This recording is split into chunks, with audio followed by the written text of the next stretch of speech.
So, good afternoon, students. So, already we have started your introduction to pharmacokinetics and biopharmaceutics. With this, in the last class, I told you what is this biopharmaceutics and what is this pharmacokinetics. With this, in the last class, I told you pharmacokinetics means it is your kinetics of ADME. Kinetics of ADME means kinetics of absorption, distribution, metabolism and excretion. With this, if we try to see what are the pharmacokinetic process that is involved inside our body, this process generally we are telling us these four processes: absorption, distribution and metabolism and excretion. But with this, generally the complete process we are dividing into two parts: absorption and drug disposition. Drug disposition is once again divided into distribution and elimination. And elimination is two types, two parts, that is your metabolism or biotransformation and excretion. So generally this complete process we are telling four steps, whether it's absorption or drug disposition. These all common process ADME: absorption, distribution and metabolism and excretion. With this, now we can divide drug administration and its therapy by four phases, four process.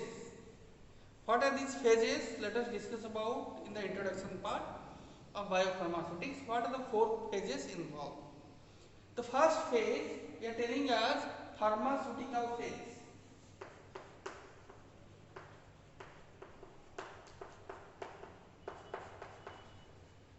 Pharmaceutical phase. Second one, pharmacokinetic phase.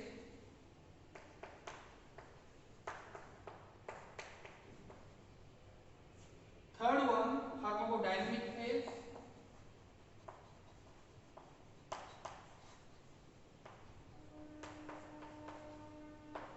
And the last one, therapeutic phase.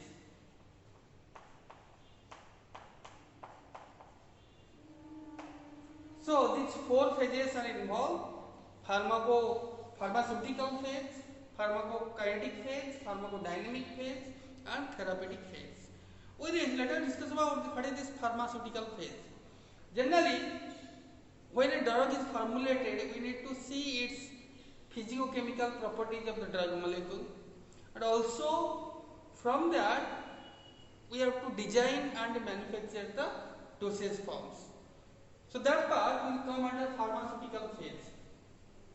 That means what are the physicochemical properties of the drug, which formulation we need to prepare and which will be suitable, and on which formulation, which dosage form, drug release will be good and it will give the therapeutic effect. As per that, we have to design the dosage form. So this thing will come under pharmaceutical phase. Then coming to the second one, pharmacokinetic phase. As I told you, it is completely based on ADME. So that's why we need to know how the drug is absorbed. After absorption, how the drug is distributed throughout the body. What is the kinetics of absorption? What is the kinetics of distribution? How it is metabolized and how it is eliminated from the body. This all detailed study we are telling us pharmacokinetic study, and that will come after pharmaceutical phase. The next one, pharmacodynamic phase. Pharmacodynamic phase means how the therapeutic effect of the drug will occur. After this ADME process, drug will bind with different receptors, drug will bind with different tissues, proteins, then it will start the therapeutic effect. So this thing is known as pharmacodynamic phase. Basically, in pharmacological manner, we can discuss about this pharmacokinetics or pharmacodynamics. In pharmacology, we are defining it. Pharmacokinetics means what the body does to the drug. What the body does to the drug. Pharmacodynamics means what drug does to the body. That means what are the effect, what are the side effect, how the therapeutic effect, what are things we are getting from the drug. That is pharmacodynamics. So now pharmacokinetic and pharmacodynamic, we can define what body does to the drug, what drug does to the body. So that is pharmacokinetics and pharmacodynamics. Now coming to the fourth one, therapeutic phase, in which we need to know the pharmacological effect which will give us a good clinical effect or good therapeutic effect, and it will give a, that means for a particular disease as we are taking the drugs or medicines, so it should give a proper effect, therapeutic effect by giving the pharmacological effect. So this study is your therapeutic phase. So these four phases involved in the when we are formulating a drug, and it has to go through different phases. Now coming to this, after studying all these things, you will get one idea that how the drug is behaving, is it suitable for particular dosage form or not, is it is giving therapeutic effect or not, so that we can prepare one dosage regimen, how we should have to take the drug. That is known as dosage regimen, designing of the drug dose. So that dosage regimen means, suppose some of the drugs you can see we need to take thrice daily, some of the drugs there we have to take twice daily or once daily, and the dose will be also different. Sometimes it's 500 milligram, sometimes it's 650 milligram. Why it is different? Because it is based on the dosage regimen. This is designed like that. It is suitable for 3 times, it is suitable for 2 times. Like that, all studies will give us an idea about dosage regimen. Now, let us get a brief introduction whatever we have discussed, how it is giving us the effect. And because all are things what we have discussed is little bit confusing and correlating with each other. So that's why here you will get a clear idea about which phases, what thing we are calling it. Suppose at first we are making a formulation, for that we are taking drug and excipients. Then when we add this drug and excipient, we are formulating, we are converting it to a dosage form, drugs in the dosage form. So this, up to this step we are calling as pharmaceutics phase. Then you drug in the dosage form, then we have to take it orally, then drug will maybe we can take it in parenteral or any type of other suitable dosage form, whatever it will be. The final step will be drug release and dissolution. Drug will dissolute and the drug will release. Then after that, drug will reach in systemic circulation.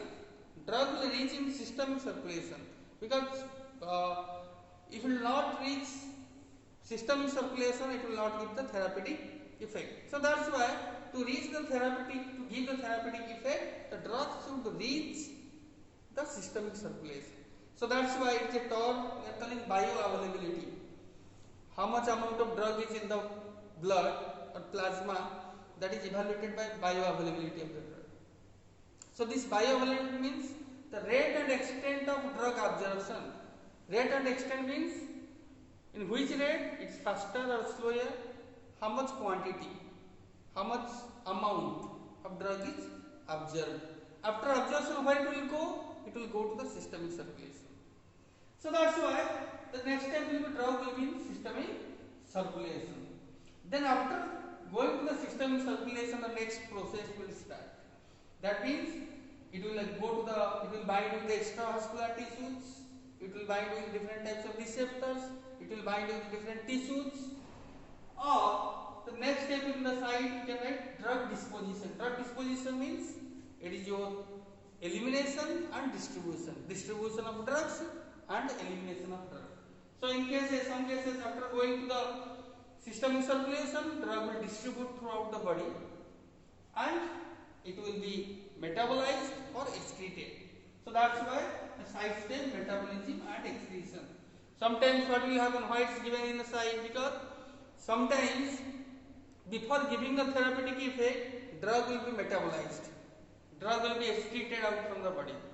So in these cases, we need to stop, we need to change, modify the design so that we can prevent this metabolism. So later on slowly you will know what is the process.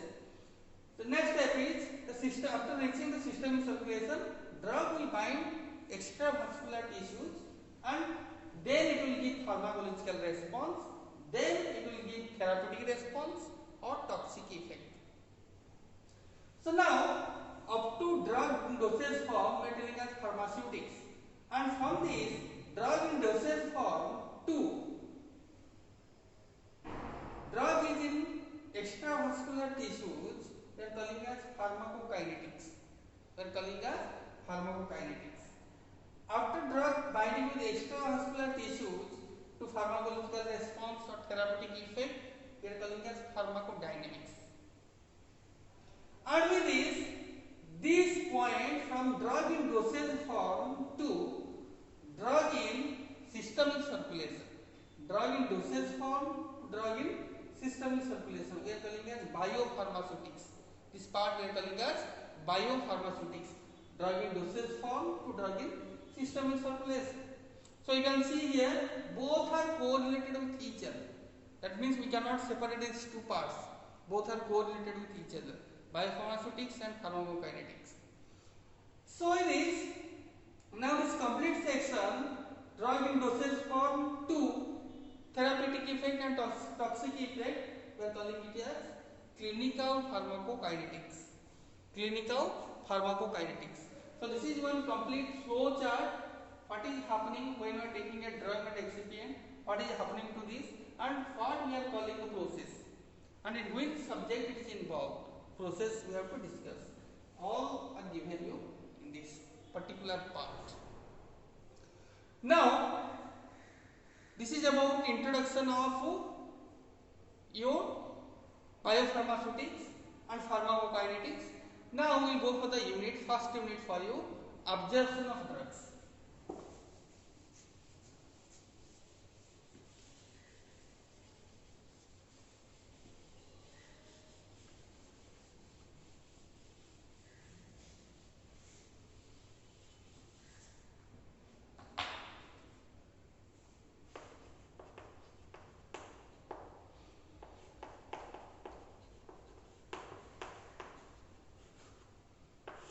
Absorption of drugs.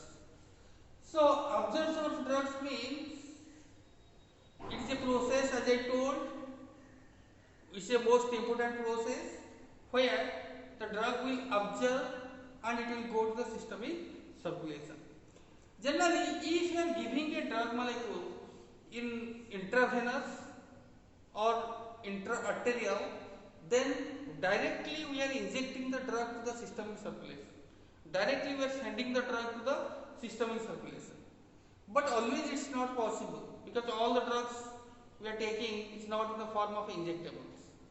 Sometimes maximum drugs are given in the oral route and other routes.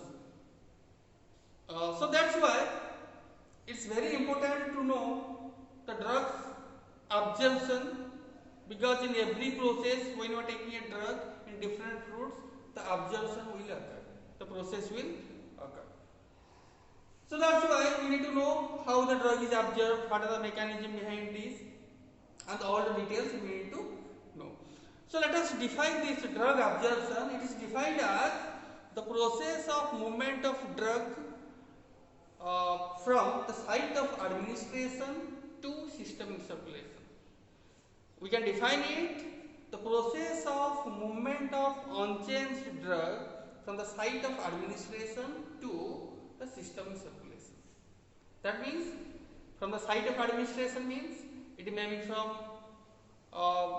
stomach or it may be from intestine, that is site of administration, to systemic circulation, that means blood and plasma. So that process we are calling as absorption. But generally, how you know that the drug is absorbed well? Because it's very difficult to know. Difficult to know because there is no option for us. We cannot remove all the blood from the body or plasma from the body to evaluate how much amount of drug is present, observed.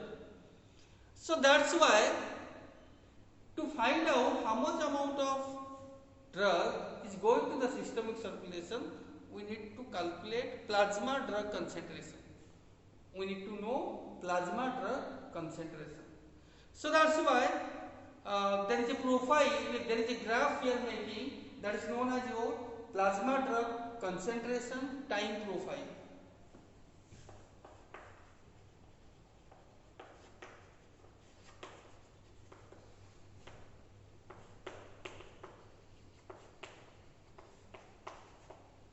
Plasma drug concentration time profile. So this profile is nothing but it is a graph. In this graph we can easily evaluate drug is giving the therapeutic effect or not. All the details we will get from the graph. So let us discuss about in the other topics also we will discuss it clearly. Now in the introduction of observation we will discuss it. What is this plasma drug concentration and time profile? So this is a simple graph as I told. Here we are taking plasma drug concentration in y-axis, in x-axis time. So if a drug is observing rapidly, it will give a graph like this.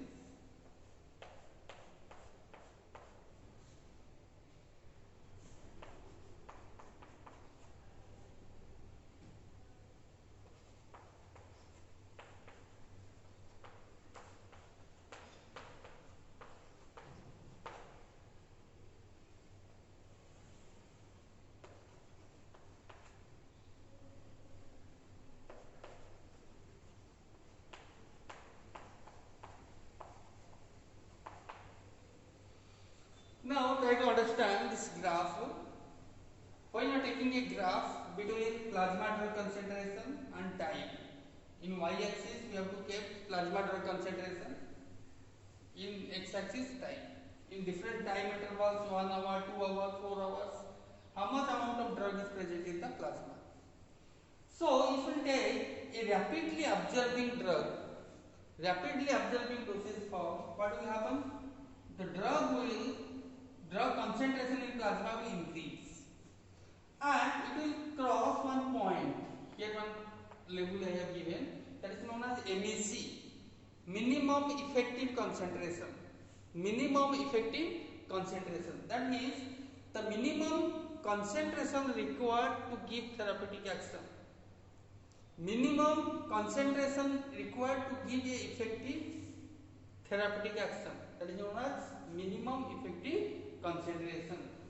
So when the drug concentration will cross that level, that cross that limit, then it will start giving therapeutic effect.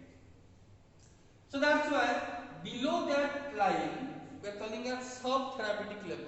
Below that line we are calling as sub-therapeutic level. And above that line we are calling as therapeutic level. Above this line we are calling as whatever there, we are calling as therapeutic level. And there is another line, another limit that is known as MSC. MSC means maximum safety concentration. Maximum safety concentration, and sometimes we are calling as MTC, minimum toxic concentration. That means above that the toxic effect of the drug will see. That means if a drug will cross that limit, cross that MSC, then it will give a toxic effect. So that's why if it is crossing that much, suppose so many drugs will see different side effects, severe side effects. So due to this it will cross the MTC level. So that's why the drug should cross MSC to give therapeutic effect. Sometimes we will see the drug we have taken, drug is absorbed completely, but it's very slow. That means it will give the graph like this. It will give the graph like this. That means the drug is absorbing completely, but it is not rapid, so that it is not able to reach the minimum effective concentration, so it will not give therapeutic effect. Simply we are taking the drug, it is excreted out, it is metabolized and excreted out, there will be no effect. So this is the fundamental value, plasma drug concentration and time profile. Other things we will discuss in the next class.